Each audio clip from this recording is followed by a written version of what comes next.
Les deux régies principales qui existent sur le Native Ads, c'est Taboola et Outbrain. Ce que nous disent les régies, c'est qu'il faut environ 4-5 000 euros pour avoir un statut sur une campagne, à savoir si elle marche ou pas. Il y a trop d'annonceurs qui diffusent sur du desktop et sur du mobile directement, et c'est une vraie erreur. Hello et bienvenue sur le Gripcast, le podcast qui décortique les stratégies gagnantes de la publicité en ligne. Je suis Benjamin Turc, je gère l'agence Grip, une agence spécialisée dans la publicité sur Google. Aujourd'hui, pour le premier épisode de 2022, il s'est fait attendre, mais tu verras, ça en valait le coup, puisqu'on va parler d'un des réseaux publicitaires les plus sous-exploités en France. Il s'agit des Native Ads. Tu en as sans doute déjà entendu parler, tu veux peut-être le tester pour ta boîte ou pour tes clients. Mais comme pour moi, c'était jusqu'à aujourd'hui un réseau assez obscur. Je m'y suis intéressé, mais de loin, j'ai jamais testé. Et là, pour le coup, j'ai invité l'un des experts en francophonie du sujet. Il s'agit de Kevin Bûcher. Il a travaillé plusieurs années, même plus de 6 ans en agence, et notamment chez Dolid. Il a accompagné des gros acteurs dans la lead gen sur les réseaux natifs. Il connaît tout de Taboola, d'Outbrain, comment ça fonctionne, comment on structure ses campagnes, comment fonctionnent les algorithmes, quelles sont les différences entre les différentes plateformes, les bonnes pratiques au niveau créa, au niveau landing page. Bref, je te conseille vraiment de te poser, de prendre des notes et d'écouter de manière concentrée ma discussion avec Kevin.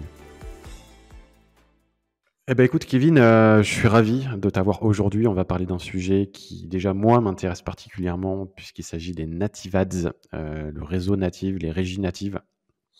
On va rentrer tout de suite dans le vif du sujet, mais avant ça, j'aimerais que tu te présentes pour les auditeurs qui ne te connaissent pas encore. Ouais, enchanté aussi, ravi d'être là. Du coup, moi je suis Kevin Bûcher, consultant freelance en social ads et native ads. J'accompagne les marques dans la création puis le développement de leur stratégie d'acquisition, majoritairement pour de la génération de leads, qui est ma spécialité.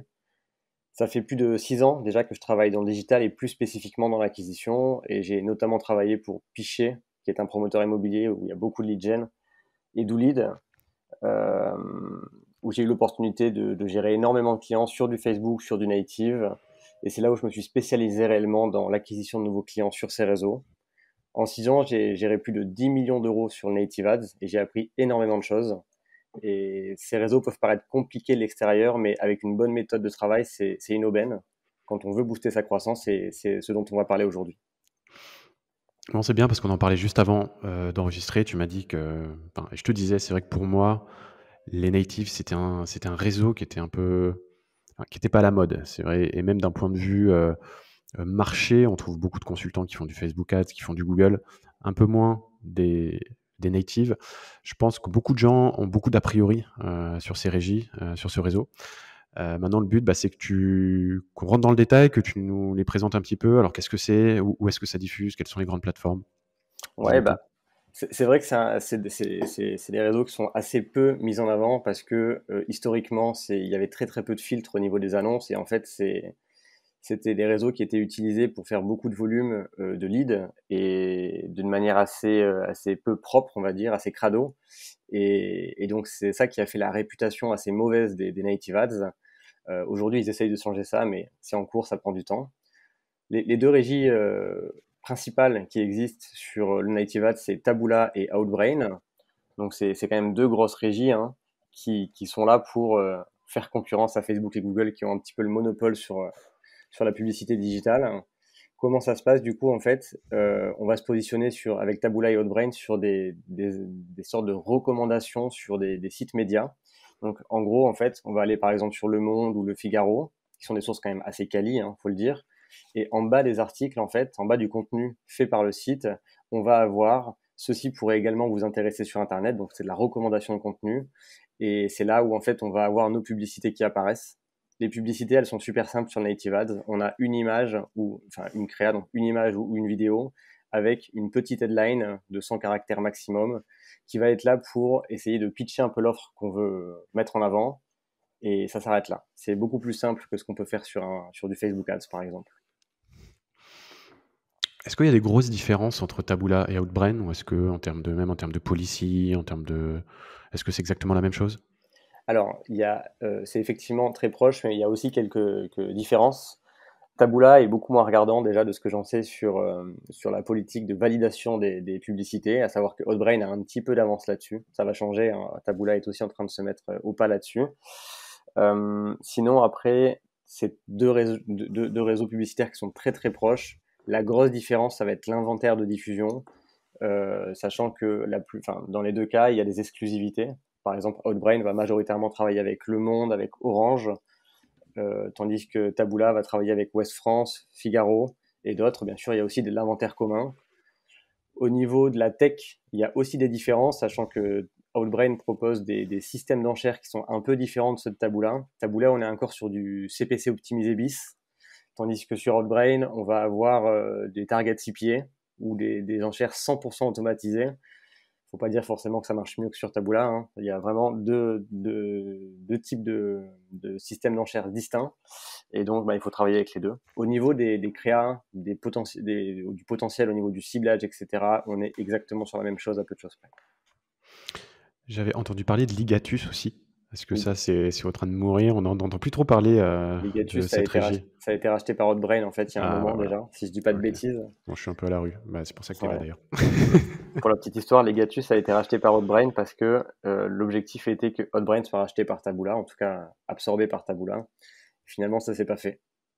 C'est peut-être mieux d'ailleurs qu'il y ait deux acteurs comme ça, peut-être qu'ils se tirent un peu la bourre, plutôt que d'avoir un monopole, un peu comme sur Google ou Facebook, où là, quelque part, ils font un peu ce qu'ils veulent. Et c'est peut-être ça aussi qui fait tendre les CPC et qui provoque toutes ces hausses quand on est face à un géant comme on peut l'être, comme on peut l'avoir sur Google, hein. Bon, je ne sais pas ce que tu en penses, mais Non, mais c'est peut-être que c'est certain. bien et c'est plus Ouais. sain Il y aurait d'avoir. des trucs assez quali. Enfin, il y aurait des trucs cool si jamais ça s'était fait, la fusion, comme par exemple la tech, où il y aurait eu beaucoup plus de moyens, ils auraient vraiment uni leurs forces pour aller plus loin. Après, on n'a aucune idée de ce qui peut se passer derrière, notamment au niveau des prix des CPC, etc. Enfin, on n'est jamais à l'abri d'avoir un Google ou un Facebook qui ne donne aucune info là-dessus et qui peut augmenter les prix librement s'il en a envie, quoi.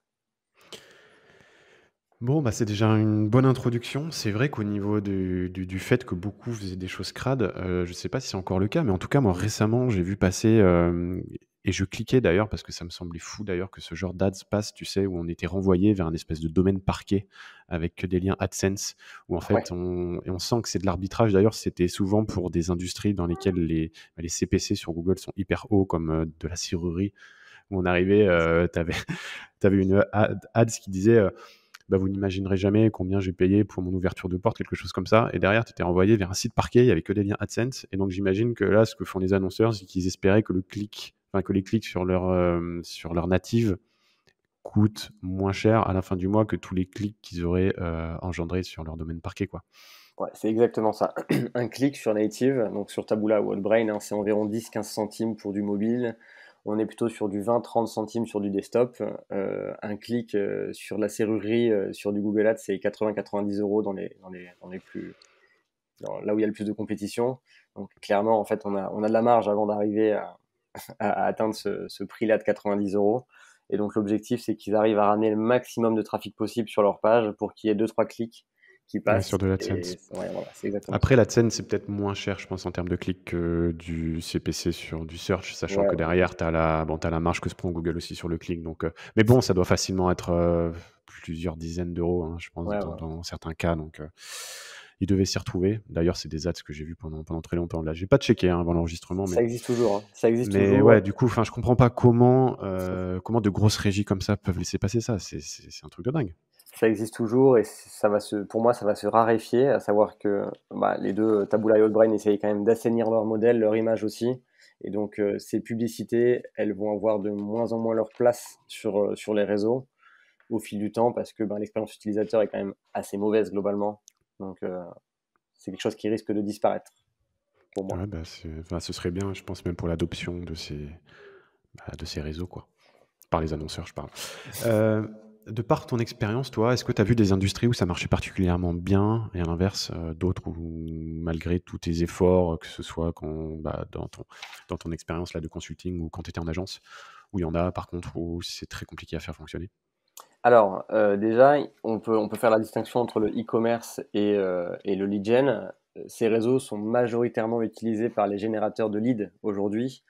et ce pour une raison assez obscure, mais en gros, en fait, étant donné que ces réseaux sont des réseaux d'open web, ils n'ont aucune data sur les utilisateurs, et donc le ciblage peut être compliqué à aller chercher, un ciblage précis, ou par exemple, comme un modèle à la Facebook, où ils arrivent très facilement à identifier le profil type des utilisateurs qui vont convertir et qui vont acheter un produit. Eux, ils ont assez de mal à le faire, et donc c'est aussi pour ça probablement, je pense qu'il y a une barrière tech à l'entrée pour plein d'annonceurs, dans le e-commerce notamment. C'est pour ça qu'il y a majoritairement du lead gen sur ces réseaux-là. Voilà. Et dans le lead gen, il n'y a pas des industries même où c'est compliqué de faire passer des annonces? Je pense notamment à la santé ou des Alors, secteurs ils ont qui passent pas sur ouais, Google. ils ont effectivement des restrictions. Il y en a beaucoup moins que sur du Google ou du Facebook. Euh, pour autant, Pour autant, il y a quand même la plupart des industries, pour moi, du lead gen qui peuvent marcher, donc des catégories qui sont dispo sur du lead gen qui peuvent marcher. Le modèle est fait pour ça, pour moi. Il y a effectivement des modèles où c'est beaucoup plus facile que d'autres. Ça dépend aussi de la carotte qu'on va mettre en avant, notamment. On peut voir énormément de publicité sur de l'énergie, donc des panneaux solaires, de la pompe à chaleur, sur des CPF, des choses qui sont assez drivées par les aides de l'État finalement. C'est des choses qui marchent super bien.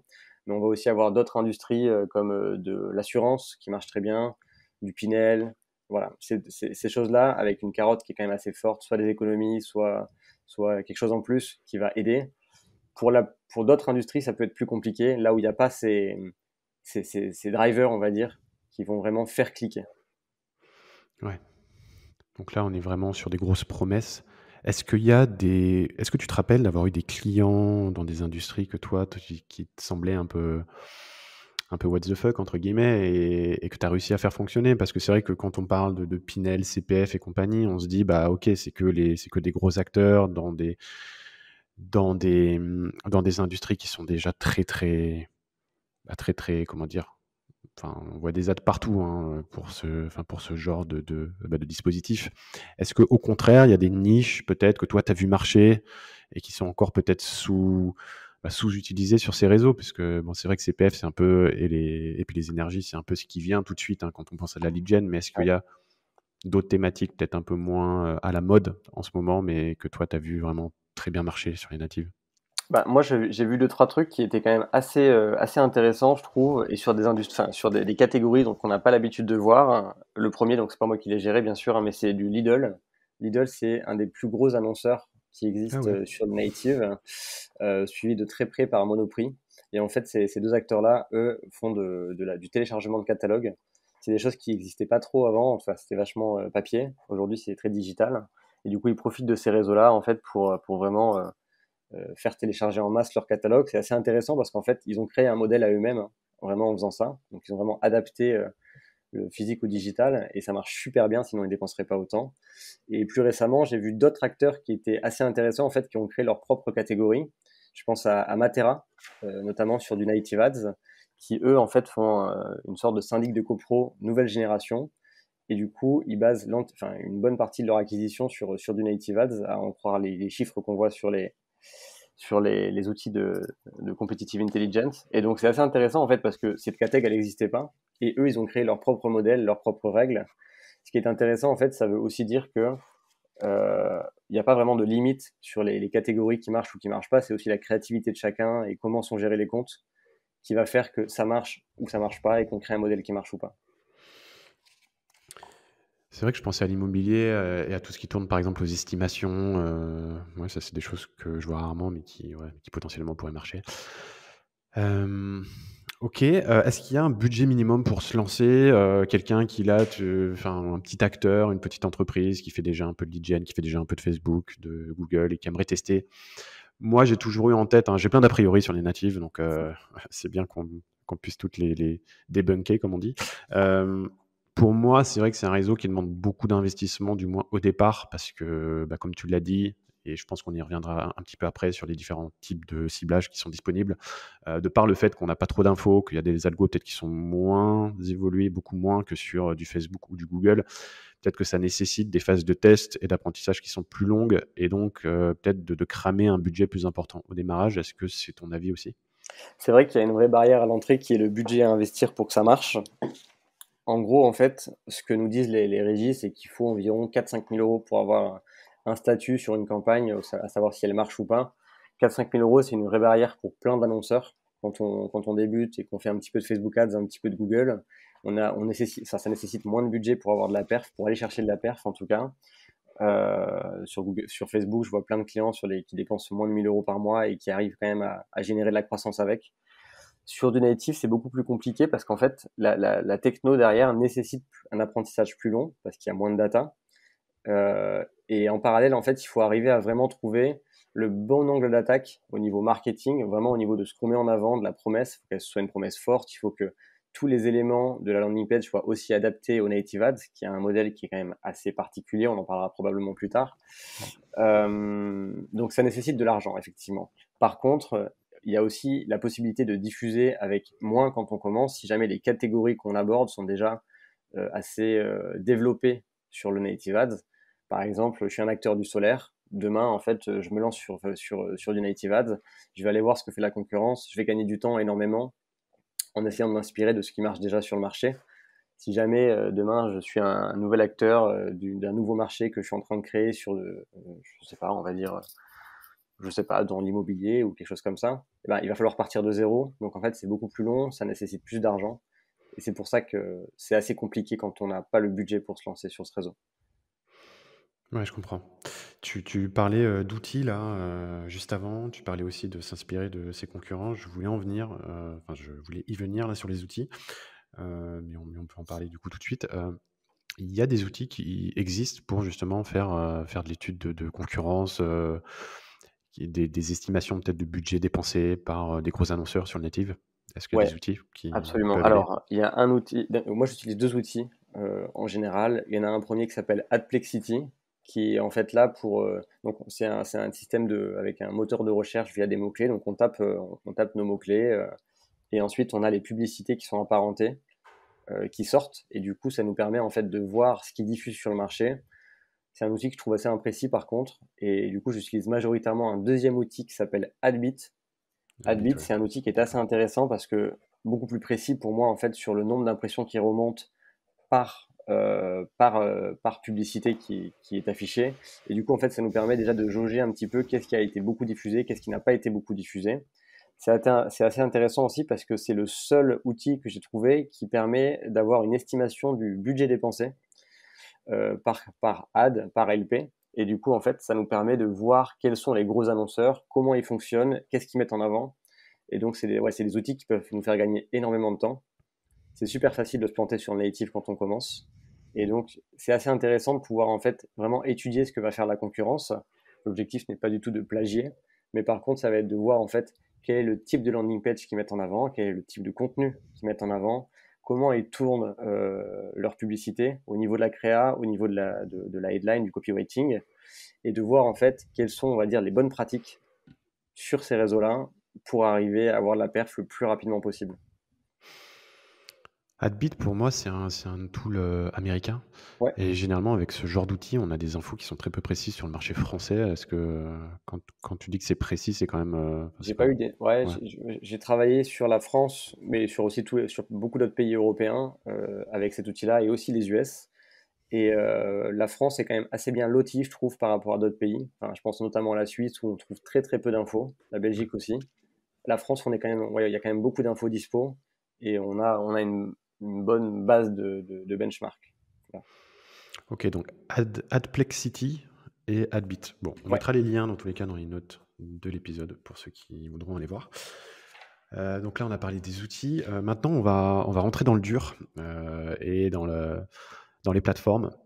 Donc, ce qui est vrai dans la publicité en ligne, c'est que généralement, on a tendance à structurer ses campagnes un peu toujours de la même manière, que ce soit sur Google, sur Facebook, on a des campagnes en niveau 1, ensuite on a des ad groups ou des groupes d'annonces en français, et derrière, on a les ads.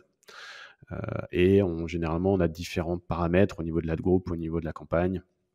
Mais généralement, c'est un peu comme ça que ça se passe. Sur les natifs, j'en ai aucune idée. Et donc, je voulais savoir si c'était différent, si c'est un peu la même chose. Qu'est-ce que tu recommandes en structure de campagne et qu'est-ce qu'on peut paramétrer à chaque niveau, etc., etc. Bon, c'est assez large comme question, mais voilà. Si toi, demain, tu lances un compte avec un nouveau client, comment est-ce que tu procèdes, en fait? concrètement pour structurer ton compte? Ouais, alors c'est exactement pareil. Il y a toujours une structure type sur tous les réseaux, tu as raison. En tout cas, enfin, moi, c'est comme ça que je vois la chose. Sur du native ads, on a la même chose, donc, où il faut adapter, en fait, la structure aux besoins du réseau. En l'occurrence, sur du native ads, donc Taboola et Outbrain, on va avoir des placements, donc des placements par device, desktop ou mobile, qui sont vraiment différents au niveau des prix du CPC. Sachant que sur ces réseaux de base, on bid au CPC, donc c'est notre enchère, et on va pas mettre la même chose pour du desktop et du mobile. Le desktop va généralement être beaucoup plus coûteux au CPC, donc comme on l'a dit tout à l'heure, dans les 20-30 centimes, et va avoir un taux de conv aussi plus élevé que le mobile. A contrario, le mobile va être moins cher au CPC, mais il y aura moins de taux de conv derrière. L'objectif, du coup, ça va être de faire 2 campagnes, une campagne mobile et une campagne desktop avec des enchères différentes. D'accord, donc on segmente par device. Voilà, exactement. C'est la norme sur ces réseaux-là et pour le coup, on peut pas y échapper. Ça, c'est vraiment une chose à faire de base. Il y a trop d'annonceurs qui diffusent sur du desktop et sur du mobile directement et c'est une vraie erreur parce qu'en fait, c'est le mobile qui va capter tous les clics. Si jamais on a un CPC qui est un petit peu trop élevé par rapport à la concurrence sur ce device, et du coup, en fait, on va payer trop cher pour avoir quelque chose qui ne va pas assez convertir et le modèle économique sera impossible à aller chercher. Au niveau ensuite de la structure, pour enchaîner sur la structure, au niveau de la structure des campagnes, on a juste une campagne et des ads. Il n'y a pas d'ad group qui existe, ou d'ensemble de publicité sur Taboola et sur Outbrain. La campagne, ça va être là où on va régler tous les paramètres du coup en fait de la campagne dans les grandes lignes, le ciblage géographique. Il n'y a pas de ciblage démographique disponible de tête. On a quelques audiences marché qui sont disponibles, mais qui sont pas forcément à utiliser dans un premier cas. On y reviendra plus tard, probablement. Et ensuite, le système d'enchères. Et ensuite, c'est vraiment que les ads. Donc, les réglages sont assez basiques, finalement, et il y a peu de marge de manœuvre. La plupart la plus grosse partie, en fait, de la valeur est gérée au niveau ads, surtout. Ok, c'est ads et landing page, j'imagine. Exactement. Pour le ciblage, allons-y. Donc, tu as parlé d'un ciblage géographique. Est-ce qu'on est vraiment là sur quelque chose de précis? Puisque c'est vrai que de plus en plus, par exemple, sur Google, c'est un peu la même chose. On voit que ça devient de moins en moins précis. On est obligé d'avoir des marges d'erreur avec soit les gens qui passent dans la zone, soit les gens qui habitent dans la zone. Exactement. Et compagnie. Sur les natifs, ça se passe comment? Alors, sur les natives, c'est exactement le même principe, à savoir qu'en fait, étant donné qu'ils n'ont pas de data, ils se basent de tête, encore une fois, sur l'IP de l'utilisateur, donc là où il est actuellement. Et du coup, en fait, effectivement, vu qu'il y a beaucoup de mouvements en fait, au quotidien, par chaque personne, bien sûr, il y a beaucoup d'imprécisions. Généralement, enfin moi, ce que j'ai constaté, c'est que sur du mobile, on est plutôt sur du 30% de hors-cible géographique dans le pire des cas. Des fois, ça arrive que ce soit meilleur aussi. Bien sûr, ça dépend de la zone géographique ciblée. Hein. Si on cible au code postal, il y a forcément beaucoup d'écarts. Si on cible au département ou à la région, il y aura moins d'écarts. Et sur le desktop, par contre, c'est beaucoup plus précis. Parce que là, on est connecté souvent à un réseau Wi-Fi. Donc, c'est souvent chez nous, au travail. Donc, voilà. C'est plus précis généralement. Ok. Et tu as parlé d'audience marché.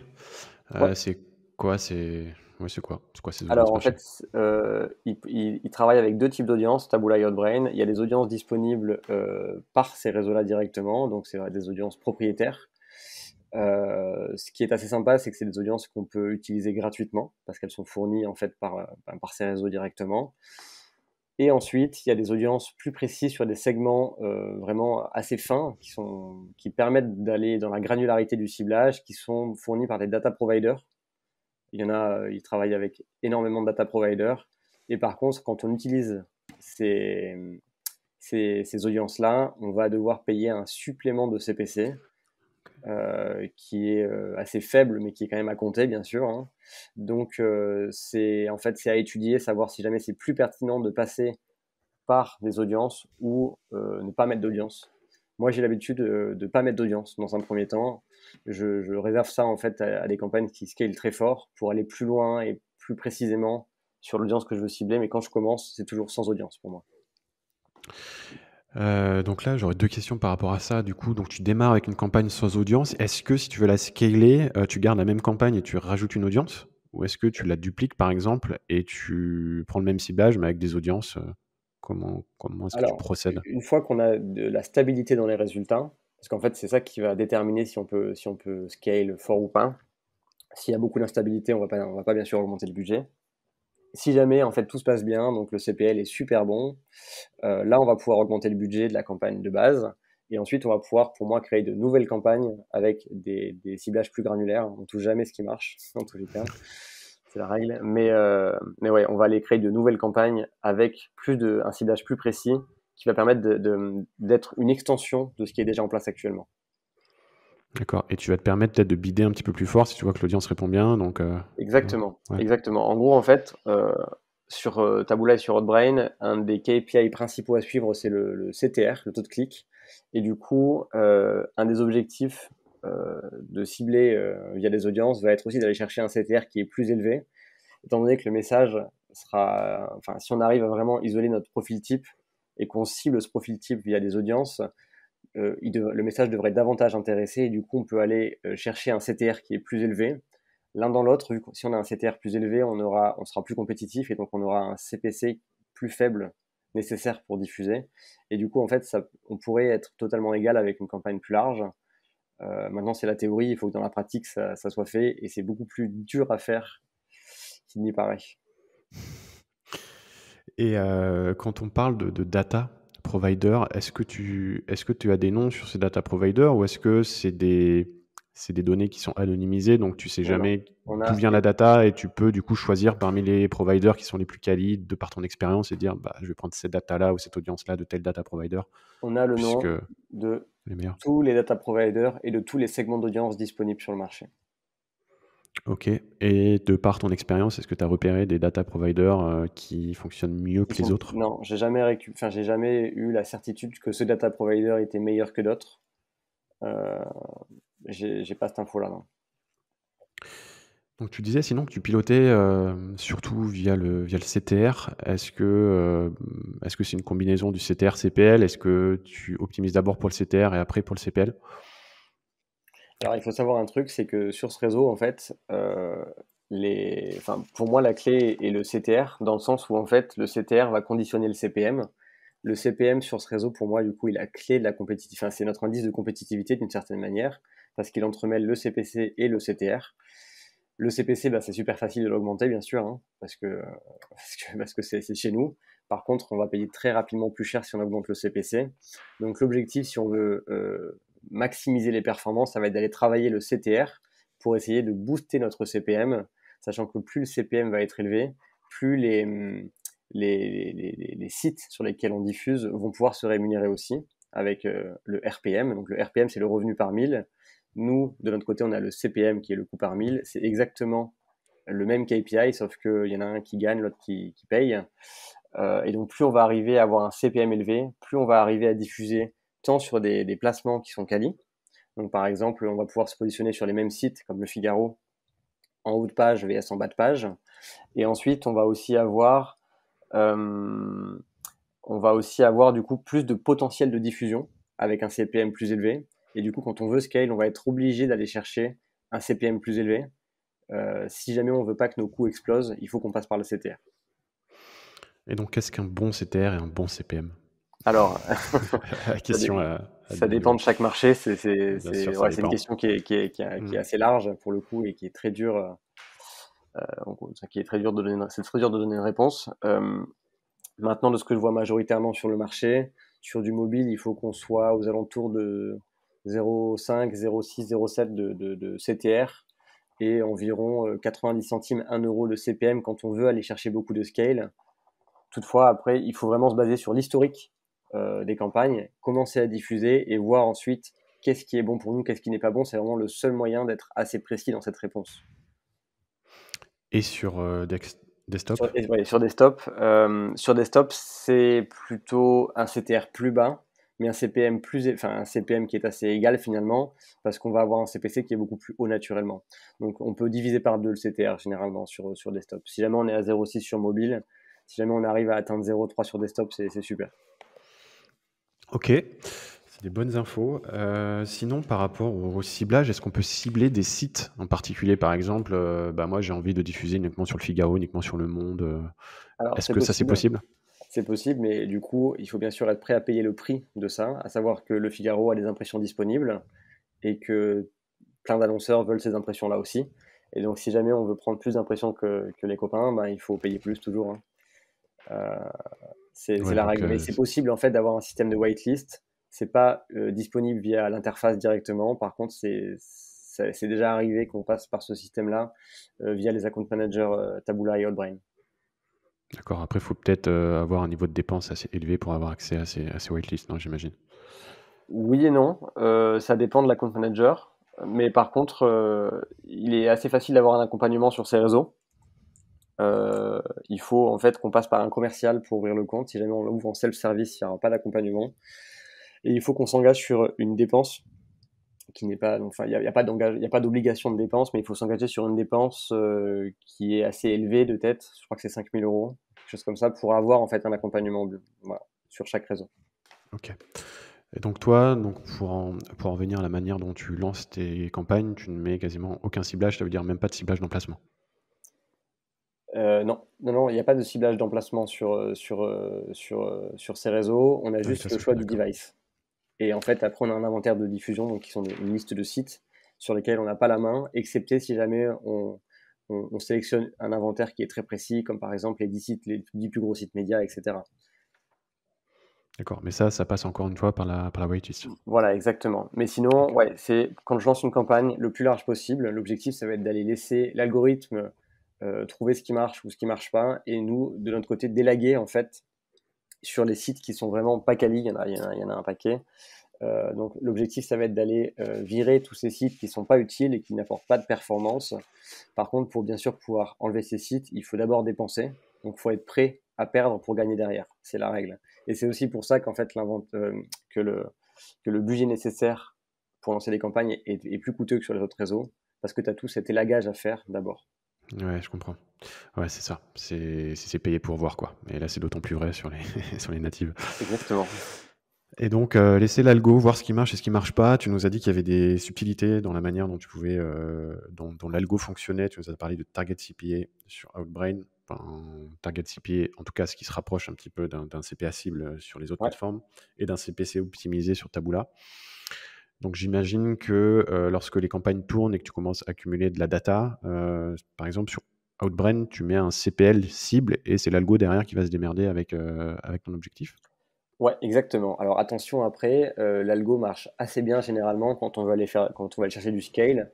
Si on veut chercher vraiment une limite avec donc avoir un CPA vraiment maximum qu'on ne souhaite pas dépasser, il faut vraiment monitorer ça au quotidien parce que l'algo va avoir tendance quand même à booster beaucoup les dépenses pour essayer d'aller chercher un maximum de data, et il va pas arrêter forcément de dépenser si jamais si jamais on est au-dessus de notre objectif de CPA. Via un Google ou un Facebook qui peut kill la campagne tout simplement. Donc c'est vraiment quelque chose sur lequel il faut qu'on veille. D'accord. Donc même si tu as de l'automation de plus en Voilà. plus, il faut quand même être derrière parce que ça peut aller vite, ouais. Et donc le CPC optimisé, c'est pareil, si tu mets un CPC max et si l'algo voit par contre qu'il peut aller un petit peu au-dessus pour chercher plus de conversion, il va y aller.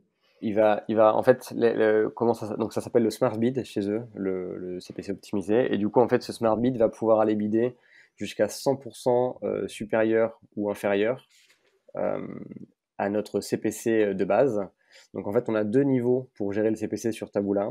On a l'optimisation qu'on peut faire par site, donc c'est des ajustements d'enchères par site, exactement comme on peut le faire sur du Google typiquement. Et ensuite, on va avoir le smart bid qui lui va prendre ses propres décisions par rapport aux performances. Et donc en fait, les deux infos sont accessibles. Attention des fois parce qu'on a tendance à beaucoup augmenter manuellement les enchères sur certains sites. Si le smart bid a déjà fait le travail, on va payer beaucoup plus cher que ce qu'on devrait sur certains sites. Ok, donc en fait, tu dis que tu peux pas cibler des emplacements précis, mais une fois que ta liste d'emplacements, enfin que tu commences à diffuser sur des emplacements, tu as tes emplacements qui vont se mettre à jour et c'est qu'à partir de ce moment-là que tu vas pouvoir bider plus ou moins sur certains emplacements que Exactement. toi tu juges premium. C'est exactement ça, sachant qu'on va avoir, chaque ligne est un site de diffusion, et on aura des perfs associés à ce site de diffusion. Et du coup, libre à nous en fait de baisser ou d'augmenter les enchères, et voire même de couper le site si jamais on s'aperçoit qu'il n'est pas quali pour notre business. Ok, super intéressant. Maintenant, tu as dit que ce qui était le plus important au final, c'était l'annonce et la landing page. On va passer là-dessus. Du coup, tes recos en termes d'ads surtout. Tu as parlé de vidéo aussi. Je ne savais pas qu'on pouvait diffuser des annonces vidéo directement au format native. Ouais. Mais globalement, quelles sont tes bonnes recos en termes de création d'annonces? Alors, commençons par les vidéos déjà, parce que c'est un point assez intéressant. Historiquement, il y a toujours eu que des images qui tournaient sur ces deux réseaux, et en fait, depuis peu, ils ont inclus des emplacements sur les sites dédiés aux vidéos. Ce qui est assez intéressant, c'est qu'on va pouvoir aller communiquer un message un peu plus complet, qui peut vraiment plus appeler à l'action, via de la vidéo que via de l'image, parce que l'image est quand même assez petite. On a peu de place pour du contenu. Le fait d'articuler une scène ou quelque chose comme ça peut vraiment appeler davantage à l'action. Donc ça, c'est super intéressant. Le deuxième point assez intéressant avec la vidéo, c'est qu'on n'est pas en compétition directe avec les images, dans le sens où il y a des emplacements dédiés aux vidéos et des emplacements dédiés aux images. Et donc, en fait, on va pouvoir aller chercher plus de reach au final si jamais on a les deux, que si jamais on est que sur l'un ou l'autre. Bien sûr, après, c'est les perfs qui décident, hein. Ça veut dire qu'il y a les images qui peuvent super bien marcher, les vidéos qui peuvent moins bien marcher. Il faut essayer les deux et essayer d'adapter. C'est des strates qui sont assez différentes au niveau de la création, mais qui sont très complémentaires. Et les vidéos, ça se lance comment? Il faut cliquer dessus, c'est sans le son, c'est... Ouais, il n'y a pas de son, c'est très basique, hein, c'est de l'autoplay, mais ensuite, ce qu'il faut, c'est avoir des vidéos très courtes, très simples. Il y a peu de place pour le contenu, encore une fois. Ce qui se fait le plus sur ce marché, c'est beaucoup de GIFs. Donc, c'est des formats très courts, hein, 5 secondes maximum, avec un call to action à la fin et quelques animations. Ça peut très très bien marcher. Un truc qui marche super bien aussi, c'est l'animation d'images statiques. Donc, par exemple, on prend une image qui marche bien sur la campagne dédiée aux images, et on va aller animer cette image-là en l'enrichissant de contenu qui se déclenche au fur et à mesure de la durée de la vidéo. Et donc, ouais, moi, je diffuse beaucoup avec ça généralement. Et ça, tu fais ça avec des outils qui te permettent d'animer la photo? Je passe par un freelance qui s'occupe de ça pour le coup. D'accord. Bon, on mettra peut-être ses Compétence coordonnées spécifique. Ouais. dans les, dans les notes de l'épisode, s'il veut bien. Euh, et quand tu parles de vidéos courtes, il y a une longueur maximum qu'il ne faut pas dépasser?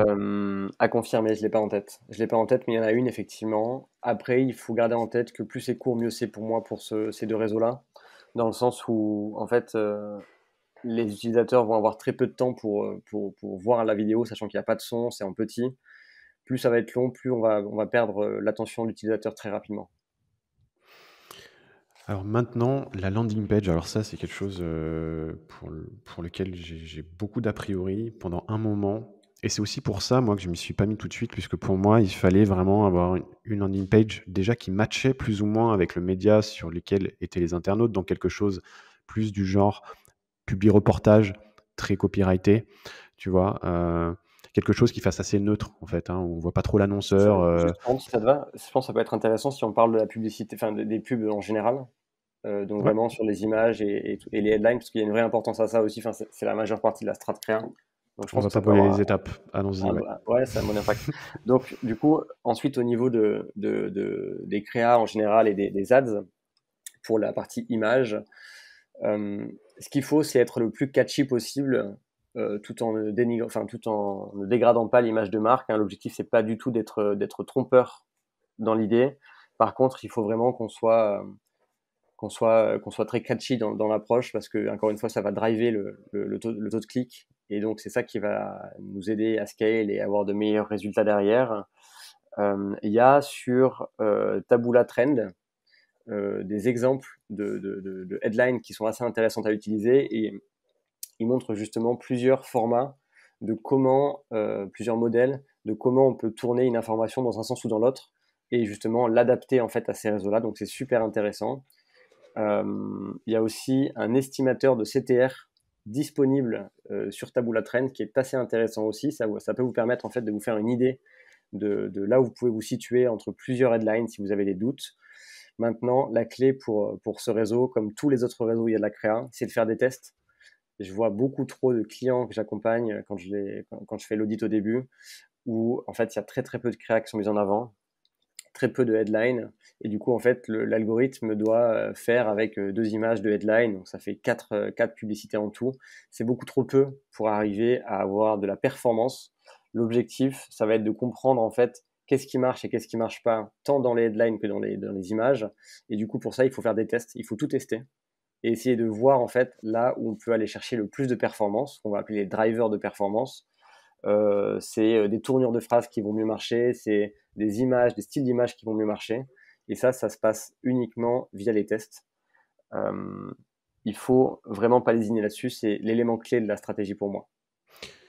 Et les tests, tu as une fonctionnalité de test où ce que tu fais, c'est que tu te fais un tableau où tu nommes tes ads À d'une certaine l'ancienne, manière qui va te permettre de, par exemple, je sais pas moi, photo 1, photo 2 avec c'est ça. titre À 1, l'ancienne, titre 2 et après tu vois ce qui ouais, marche, ce qui marche il y a pas. malheureusement pas de publicité dynamique disponible sur ces réseaux. Donc en fait, il va falloir avoir une publicité par variation. Donc si on a 4 images et 4 headlines, ben, on va faire 4 x 4. Par contre, du coup, il faut faire attention parce que dans une seule et même campagne, il ne faut pas dépasser un certain nombre d'ads sous peine de perdre l'algorithme et du coup d'avoir en fait un effet contre-productif. Moi, j'ai en tête qu'il ne faut pas qu'on dépasse 10-12 publicités par campagne et qui diffusent en même temps et ne pas tester trop de choses trop rapidement. Bien sûr, ces règles, après, elles sont changeantes hein, selon la techno qui évolue. Mais voilà, c'est une bonne base, je pense, de partir avec 10-12 publicités live en même temps. Et une fois qu'on a assez de data, par exemple au bout d'une semaine, on va pouvoir couper tout ce qui marche pas ou ce qui diffuse très peu, parce que finalement, on va concentrer la diffusion sur peu de publicité derrière, celle qui marche le plus. Couper celles qui fonctionnent pas, et ensuite rajouter potentiellement dans cette même campagne de nouvelles créas, de nouvelles headlines pour challenger ce qui est déjà en place. Ok, donc si on est sur 10-12, on serait sur à peu près, tu testes 3 titres et puis 4 images ou Ouais, c'est quelque à chose peu comme près ça, ça, quoi. ouais, exactement. Ok, est-ce Info qu'on peut intéressante passer... aussi sur la valeur, pardon, sur la valeur de la créa, enfin donc de la publicité. Pour moi, la créa est aussi importante que la headline, ce qui est assez rare sur ce type de réseau, parce que sur du Facebook, c'est très drivé par la créa elle-même et finalement la texte et la headline vont avoir assez peu d'impact, en tout cas moins d'impact que sur les images. Là, c'est vraiment 50-50, donc il faut autant travailler les deux. Est-ce qu'il y a des formulations qui marchent mieux? Par exemple, je pense à la formule positive plutôt que négative. Est-ce que c'est mieux tu vois, parce que bon, après, je pense que ça dépend aussi de l'internaute. Il y en a qui sont beaucoup plus enclins à cliquer si on leur parle de choses négatives plutôt qu'un futur qui est positif, tu vois. Est-ce que sinon il y a quand même des bonnes pratiques? Est-ce qu'il faut, je sais pas, insister sur les pain points versus mettre en avant le bénéfice produit ou quelque chose comme ça? C'est assez triste à dire, mais moi j'ai toujours eu plus de résultats en faisant passer des émotions assez négatives. Tout ce qui va être la peur ou la tristesse, ça va mieux marcher parce que ça va plus interpeller que la joie. Donc ben, c'est assez dommage dans l'idée, mais c'est les perfs qui décident, hein, c'est la data qui nous dit. Maintenant, après, ça dépend vraiment de chaque marché, je pense, et aussi des guidelines de la marque. Hein. Il y a des marques qui vont être contre faire ça. Et donc, en fait, encore une fois, pour moi, il faut tester toutes les approches qu'on a en tête, qui sont disponibles, et voir avec de la data qu'est-ce qui marche et qu'est-ce qui marche pas. Et là, pour les créas simples, tu peux les faire toi-même, c'est-à-dire que tu as juste à uploader une photo, tu mets ton titre et puis c'est parti. Ouais, c'est exactement ça. Sachant qu'en plus, ce qui est assez intéressant, c'est que sur Taboola, on a une connexion à eStock. Et donc, en fait, on peut aller piocher des images eStock directement sans payer. Ce qui est assez intéressant parce que c'est un vrai facilitateur pour commencer à diffuser.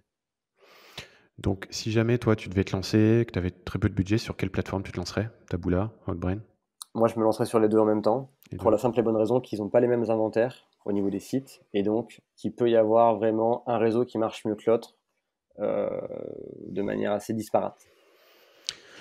Maintenant, on va enchaîner avec la landing page. On va y Alors, retourner. Donc, ouais, c'est ce que je te disais tout à l'heure. Moi, j'avais beaucoup d'a priori. Je pensais qu'il fallait faire quelque chose de très copyrighté, avoir un site plus ou moins neutre, hein, qui introduisait le produit ou le service dans la tête de l'internaute. Et ensuite, enfin, tu sais, que ça fasse une sorte de bridge page, en fait, une sorte de pont entre l'ads et le site de l'annonceur et qu'il fallait absolument faire ça avec des pages vraiment très copyrightées.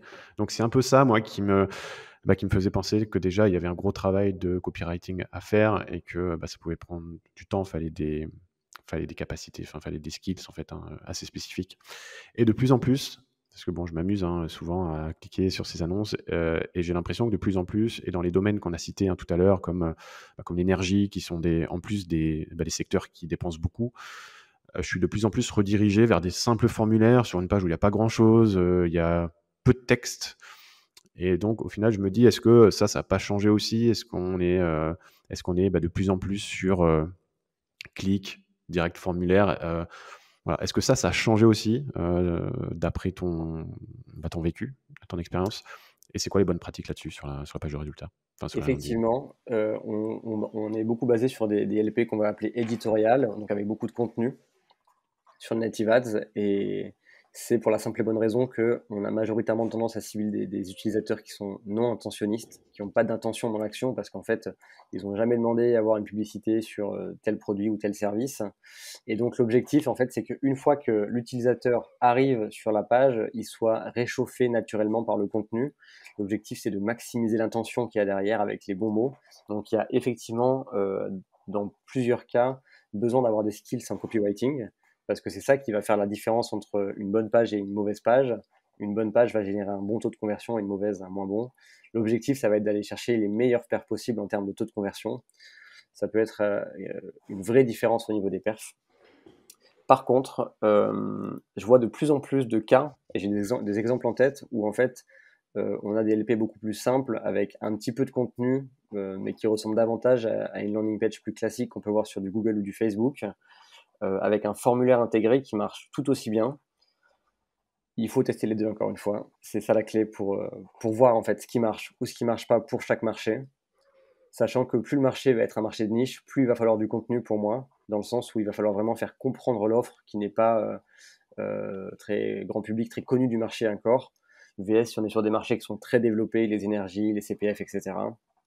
Là, on aura besoin probablement de moins de contenu, parce que les gens connaissent déjà très bien les offres, et donc ils savent dans quoi ils s'engagent.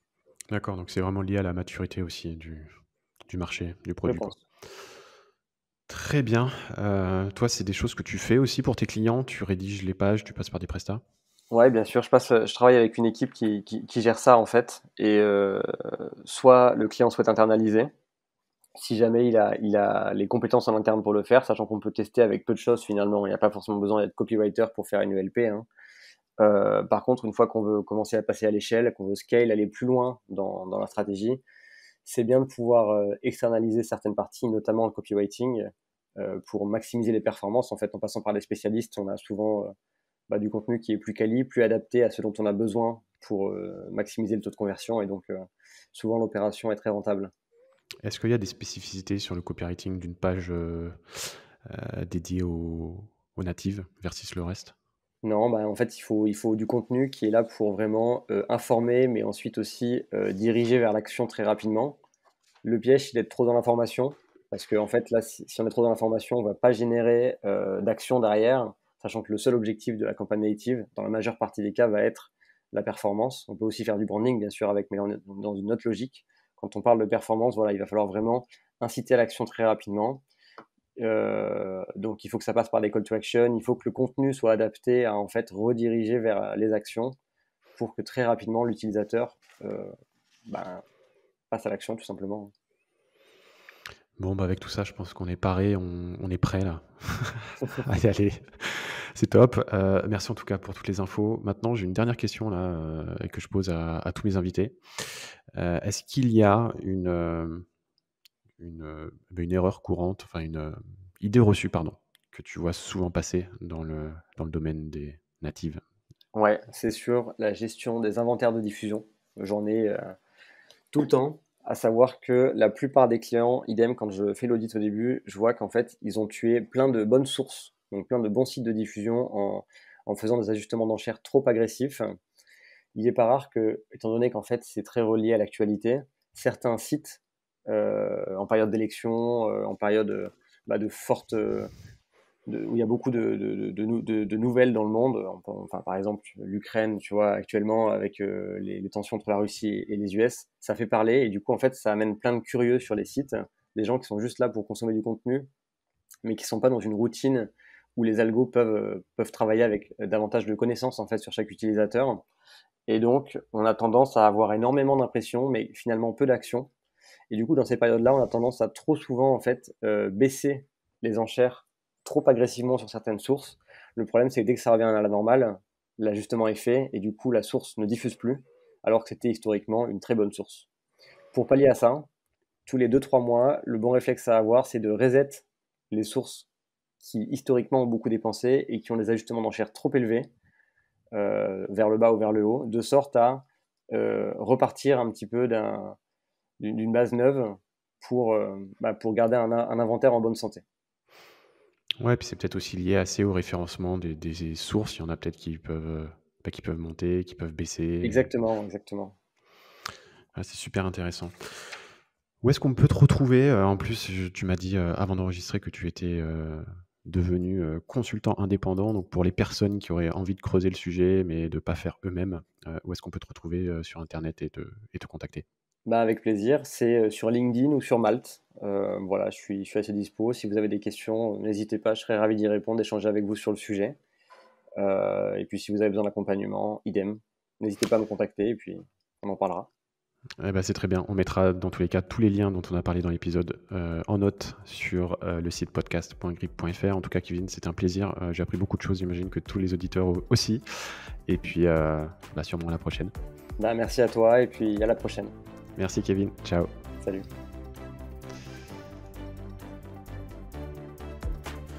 C'est la fin de cet épisode. Merci de l'avoir écouté jusqu'au bout et j'espère surtout qu'il t'aura plu. Pour me pousser à continuer l'aventure et à inviter toujours plus d'invités prestigieux, j'ai besoin de ta contribution. J'aimerais que tu prennes 2 minutes pour te connecter à ta plateforme d'écoute préférée afin de me laisser un avis. 5 étoiles de préférence. C'est très simple et surtout, ça m'aidera beaucoup. Allez, quant à moi, je te laisse et je te dis à très vite pour un prochain épisode. Bye bye.